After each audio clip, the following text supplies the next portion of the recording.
Hey guys, I'm sitting here with the support from Obey Alliance. That is Inbound. Do you prefer Bobby or Inbound, or what's a good thing to call you? I prefer Bobby. I like when people call me Bobby. Sure. All right, Bobby. You know, you guys have recently won a couple games in Phase 2. How's that feel? You didn't have too much success in Phase 1, so I'm sure winning some of these games is bringing a bit of morale boost to the teams. How are you guys feeling after these recent wins? We feel like everything's starting to come together. We feel like we're finally like becoming a team. We're starting to mesh. Like everything is just starting to feel good finally. Mm-hmm. These couple of wins have just like really kind of pushed us over the edge, and I don't know. We've kind of just like been more like friendly, and we've expected more wins coming out of like scrims and everything just feels better. Sure, sure. This has been a lot of people have been talking about how this is a particularly long phase with the triple round robin and things like that. And I've been asking some of the other players that I've been able to interview about Burnout. Is that something that you guys are dealing with? And if so, how are you guys dealing with Burnout? And, is that something that you guys talk about as a team? Or, just personally, maybe how you're affected by the long phase? I don't think we've really brought it up at all. It hasn't really been a problem so far. Obviously, it is a really long phase, and then we're only a third of the way through, so it hasn't exactly like came in full force yet. Mm-hmm, But mm-hmm. none of us have really had a big problem with it. As far as I know, no one's like spoken up, said that they need like a couple days or anything, and I haven't been bothered by it at all. I like scrimming still. I look forward to scrimming. So far, as far as I know, we have not had a problem with burnout. Okay, so like as the team on the whole, everyone's feeling fresh and like ready to go because we've seen some things sort of happen recently. I bring up maybe the solar troll benching that happened, where the team environment and his mentality was maybe not in the right place for them as a team. That's not happening with you guys at all. No, no, not yet. It is not. I think it was a little bit different with them because they had really high expectations coming into this phase, and they hadn't Mm-hmm. met them at the beginning so far. So I feel like that kind of affected their mental a little bit. Sure, you're talking about expectations a little bit, and I know maybe we're talking about phase 2 now, but what were your guys' expectations coming in? I mean, like I know that this is like a new team, and you switched jungles early on in phase 1 and things like that. So, talk to me a little bit about the expectations coming into phase 2 here. We actually had really high expectations. We didn't get a ton of scrims heading into this phase, so Mm-hmm. we were a little behind on the meta. That's why you saw like the older run let through. He was very strong, and we Yep. played against him, and we kind of played very bad the first Sure. 2 weeks. Sure. Um, After that, our expectations were a little bit lowered because of how poor we played, but we knew it was because we didn't know the meta. We weren't practiced enough. Other teams were prepared more. Mm-hmm. Um, and now since like those first 2 weeks had passed, and since then we felt like we've had a good chance of winning every single week. Yeah. And now that we're here at this point, we feel every week from here on out, we feel like we have a very strong chance of winning. Sure. I like that you bring up those first couple weeks because we talked a little bit with the analysts earlier on. I want to say maybe like week 2 or 3 about because this is such a long phase. Maybe it gives teams like yours who are still sort of meshing together. There are some new pieces and some newer players to the SPL. These earlier weeks in a long phase give you guys some time to experiment. Is that something that you guys were thinking about? Were you guys maybe considering the long phase and maybe using this time early on to experiment with certain picks and stuff? Especially because like I remember Ducky was playing like mages in the solo lane and things like that. So is that something that you guys were thinking about or doing? Um, Thinking back, I don't think we were really like actually thinking about that, but it does kind of explain how and why we did stuff and why we banned stuff because we thought the mages were very strong. We thought Oleron was not that strong. We thought Freya was not that strong. We thought Hekate as an item wasn't that meta breaking when it really Mm-hmm. was. Sure. And because of that, we did have those first couple weeks to like throw away. We didn't have to. You didn't have to win those games. Obviously, it would help, but you Yeah, don't of have to win course. them. Yeah. Um, so yeah, I'd say looking back, about after week 2, we kind of used it as like a ignore those first 2 weeks. We have 19 games or 19 sets left after those first 2. Like we are fine. Don't worry. We start 0-2. Who cares? We can go 19-2 from here on out. So Sure, we just sure. kind of like use that as I don't want to say motivation, but as like an explanation and like kind of how to build us up because we had so much time left. Sure, sure. Do you think that helps having this time to maybe figure out, especially what sort of makes it tick for your team, and to like you know, a lot of people say that it's really most important that you figure out everything going into the Worlds or the qualifiers and things like that. Is that where you guys as a team are feeling too? Yeah, I kind of feel that a lot. Some teams may want that shorter second phase so they can instantly get into Worlds because they know the meta the best. But Hmm. for us, it kind of worked out better that it was a very long phase, and so we were able to um, kind of learn our play style, learn what each other wanted to do. Because even the only people that came from last phase were Kurt, Ducky, and Wowie. Hmm. So I'd get used to Wowie, playing with Wowie. James Sure. had to get used to playing with the new jungler. Yep. Wolfie now has to get used to an entire new trio queue, like with Hmm. me, Cyno, and him. So we all just need this extra time to like um, learn how each other play and learn what they want to do and learn kind of just everything about like each other's play styles, basically. Sure. Sure. I guess it's called like the mind meld, right? Exactly, the Y- mind meld. Yeah. I want to maybe focus in a little bit on your playstyle in duo lane. You know, we've sort of been seeing how the meta has shifted towards a dive meta a little bit, maybe more than a little bit hmm right now. Is that something that's impacting some of the picks that you're trying to pick in support? Um, I feel like duo pressure is kind of like the biggest thing, more so than dive, and Okay. that's why you've been seeing a lot of these supports like the Ymir, like the Mulan, like the Herc and the Horus. Like all these gods give you pressure in duo, especially because the ADCs you're pairing them with are usually later game. Mm, Heim isn't going to do that great until a later game, but he is strong early. sure, Jing's sure. obviously very late. Yeah, Freya's late. Ola runs late. Like all these gods just want to be able to get to late game, and that's what supports are basically essentially trying to do. They're just trying to get space for their ADC and get farm for their ADC, and that's where, in my eyes, that's where I see support is right now. do you think Ymir is like a really highly contested pick? Because, you know, I hate to like bring it up, but Ymir hasn't really won too much in the SPL, either on you or even when other people play it, other supports. So why is it that we see a lot of teams going for the Ymir?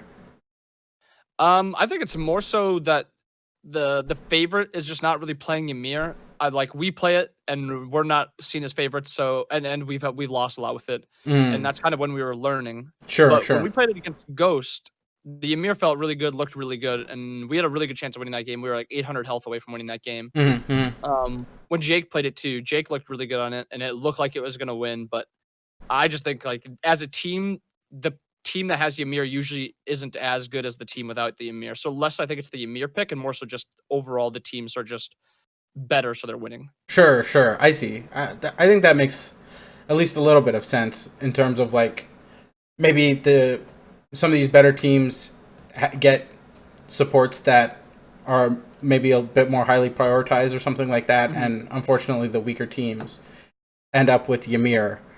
Um, you know, I hate to bring it up though, like, but the games that you guys have won have been the ones where it's basically been banned from you. Is that sort of like a streak at strat? You know, a lot. I bring it up a lot because you know the analysts on my show have been pretty adamant about hating Ymir in the support role. So I'm just trying to pick your brain and really see like what makes this guy tick and why you know people are still picking him.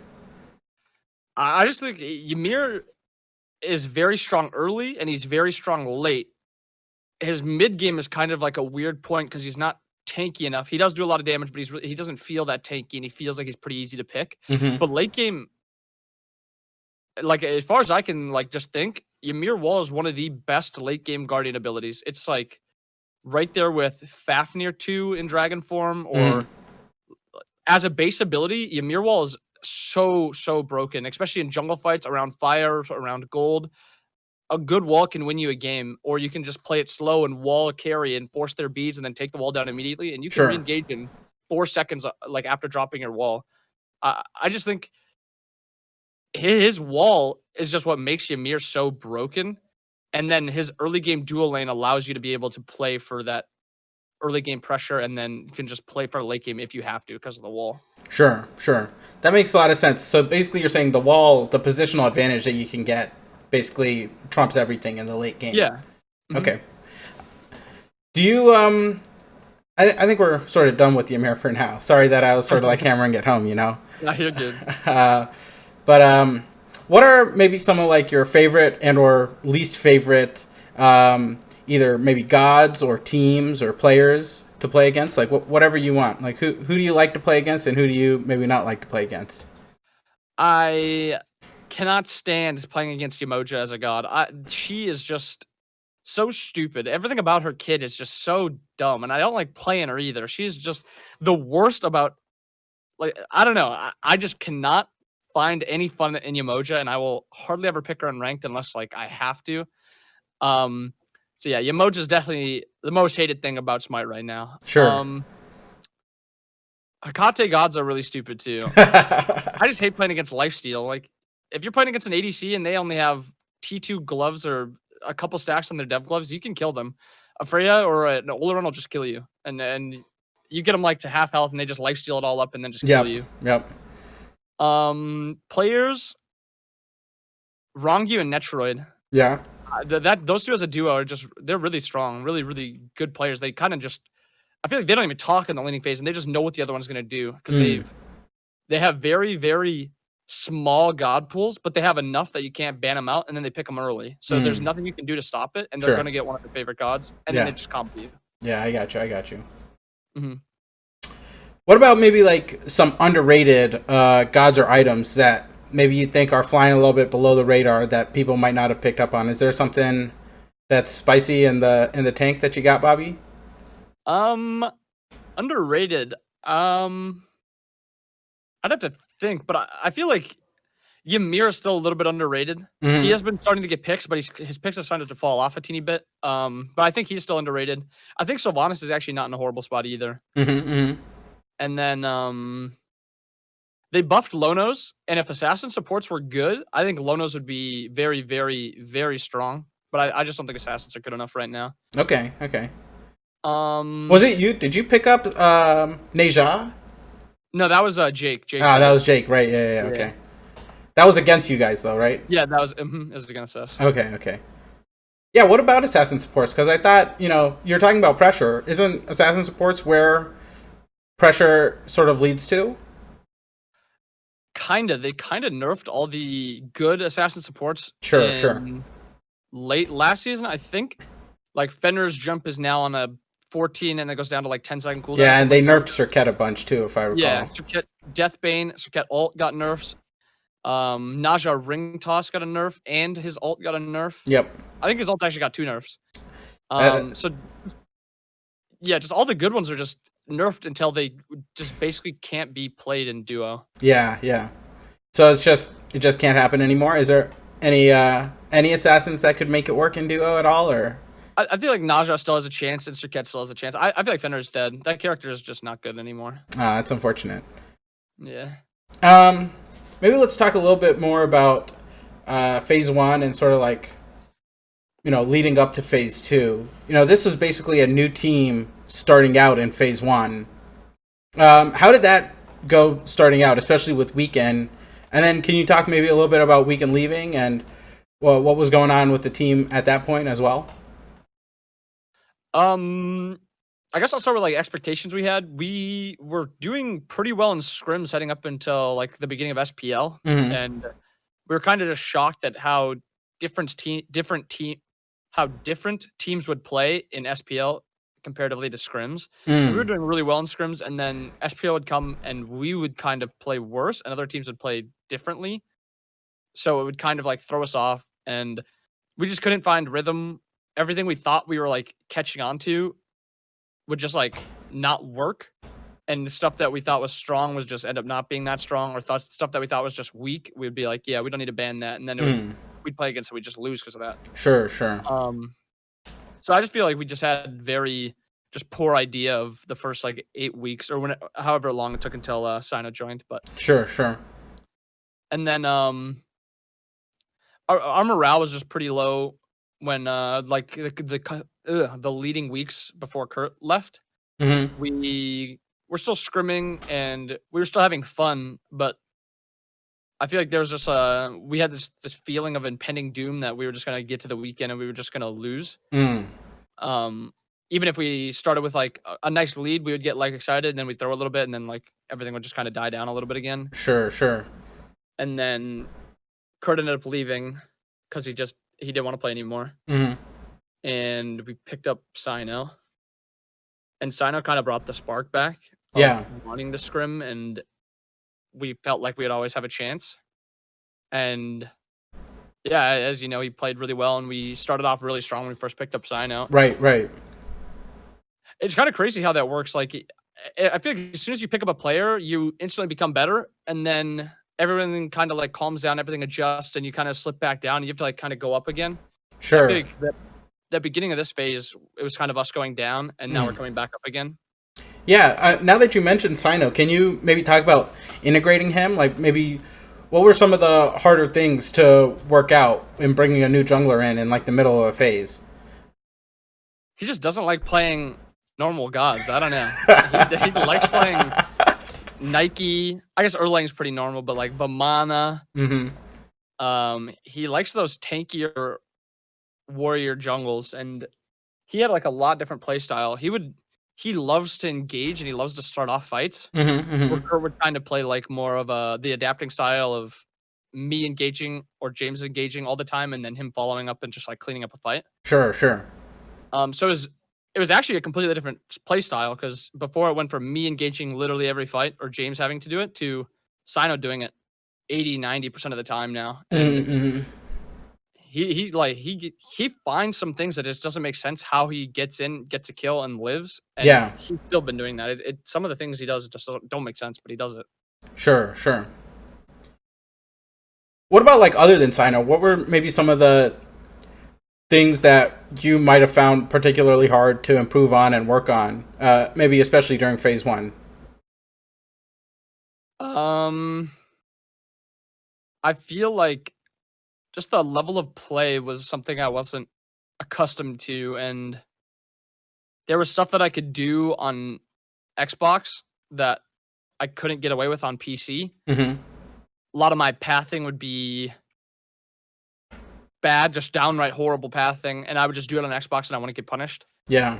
And then that's why I would die a ton. And on Xbox, the kind of thing that I would do is I just walk at the ADC and I just kind of like dodge their autos in the 2v2. Yeah. Xbox, it's a lot harder to hit autos. And Sure. I tried to do that for the first 5 weeks, 6 weeks, 7 weeks on PC, and everyone just gunned me the entire time. And I thought ADCs were broken. Yeah. And so like eventually I figured out that, okay, I can't just walk at the ADC and make them miss autos. I have to actually like play the laning phase well and play the laning phase smart. And I don't know, eventually Lobby and I kind of got into a rhythm where we knew kind of what the other person was going to do. We knew how to play most laning phases. And eventually I just stopped dying. Eventually kills even came from it. We would get kills in the laning phase, and we'd even be able to push our leads. Yeah. So I think the biggest thing was just like that early game 2v2 is just so much different on Xbox compared to PC. Sure. Well, now you talked about some of the hard things to improve. What are the things that you think you guys improved on the most in phase 1, or maybe even early on in phase 2? Because you said maybe you were slumping a little bit early on in phase 2, and you're sort of picking it up right now. Yeah, I feel like our early game, we would just never fight anything in the early game at the beginning of the phase. Like Ghost just did anything they wanted to. Mike could path to our back camps and we wouldn't punish him. Sam would do our back camps and we'd just watch him do it. Panda Cat would push up by himself and we kind of just let him do it. And eventually we just learned, okay, this is our jungle. Like we got to defend it. We can't just let him walk all willy-nilly through our jungle. Yep. And eventually we just started warding their buffs. And we started being able to play aggressive because we were kind of having a plan of what we would want to do heading into the early game and into the like early mid game too. Kind of knew what we wanted to do, planned for it, had everyone get their power spikes out of the way so then we could be stronger at these buffs and at these Gold Fury fights. And yeah, I think early game is just like the biggest thing we improved on. Eventually our mid game came along, and now we're just trying to get used to our late game and get our late game comfortable enough. And I think we can do that, we'll be in a really good spot. Yeah, definitely. I know you were talking a little bit about how the level between console and PC Pro League was a significant sort of hurdle for you. And I've talked to other pros, and Barra especially mentioned that, like, you know, there's a big gulf between what he would call like Grandmasters ranked and like Scrims, and then even between Scrims and SPL, there's a big gulf as well. And as someone who's sort of like maybe come up through an adjacent scene, being the console scene, is that something that you feel as well? Yeah, for the most part, it was basically just like an extra couple levels I'd have to get through. Like PC players would start and they would have to work their way up to grandmasters. Mm-hmm. And once they would get to grandmasters and they could start scrimming at an SPL level, and scrimming SPL teams or SPL level teams like Sanguine of last year, or teams like on that level, that caliber teams, Sure. you'd have to get used to that.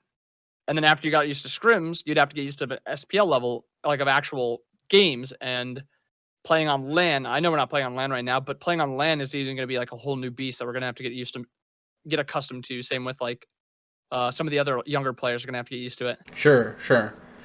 Can you maybe be a little more specific, maybe about like the difference that you find, especially between scrims and the SPL? Because you talked earlier about how in phase one you were like winning scrims and things like that, but it wasn't translating at all to the matches in the SPL. So, what do you think was like missing between those two for you guys?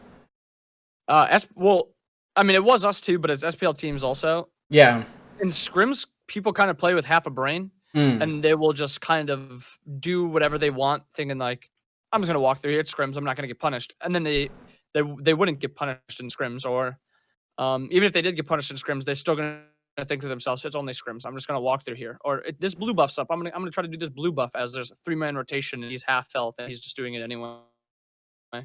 So people just aren't as smart in scrims as they are in SPL. In SPL, everyone will play their best.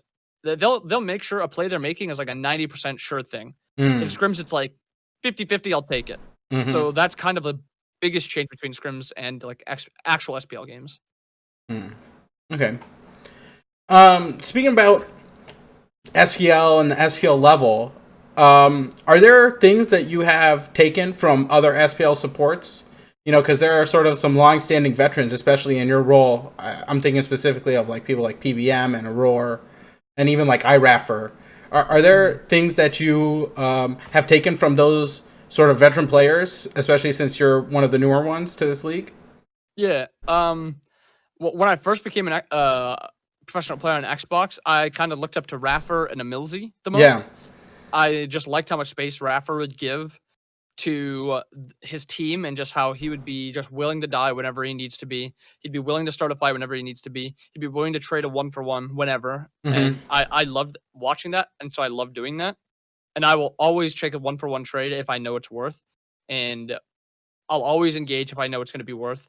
And I feel like I got that from him. And then Emilzy is almost the complete opposite side of the coin. Emilzy was a lot more of a, I feel like he's a lot more of a hard carry support. He would play like the Terras, the Fafnirs, gods that you could actually carry with. And I would kind of learn from him how to play kind of the flip side.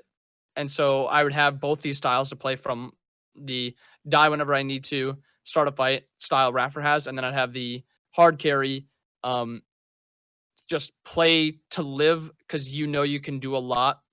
And I feel like Emilzy was a very, very smart player when he played. He would, like, I feel like he was always like calculating stuff in his mind, and like a lot of his build ideas, I kind of still like think about him and like how he would just try to make the most use out of the gold that he had. Like he would always upgrade items early if he knew that they would do a lot, like Frenzy on Alma when he used to play Alma and Fafnir, and he used to Frenzy because he knew you could do an objective. Sure, And sure. I feel like he's just really, really calculated, and that's what I liked about Emilzy. What about maybe players from other roles? Are there any other things that you've taken from other players at all, or? I guess Aurora's Herc. I would just, before I learned Herc, actually, I would just watch Aurora play Herc, and that's how I kind of got better with him. Sure. I don't know necessarily. I feel like I picked up probably a few things from Mike just because he is such a good player. And then I guess I learned some of the Horus tricks and things that I would do from Rongyu, because Rongyu is just insane with that character. Yeah, And just like things he sees and his ults and genetics too with Horus, the ults Sure. that they do. So I think those are like a couple others that I learned from a little bit. Yeah. Since you are relatively new, have you had any mentors in the SPL, either on the teams that you've been on, or maybe not even in the SPL, but like, you know, coming up to this level, or on other teams, just in the scene? Have there been any mentors for you in this sort of career path, so to speak?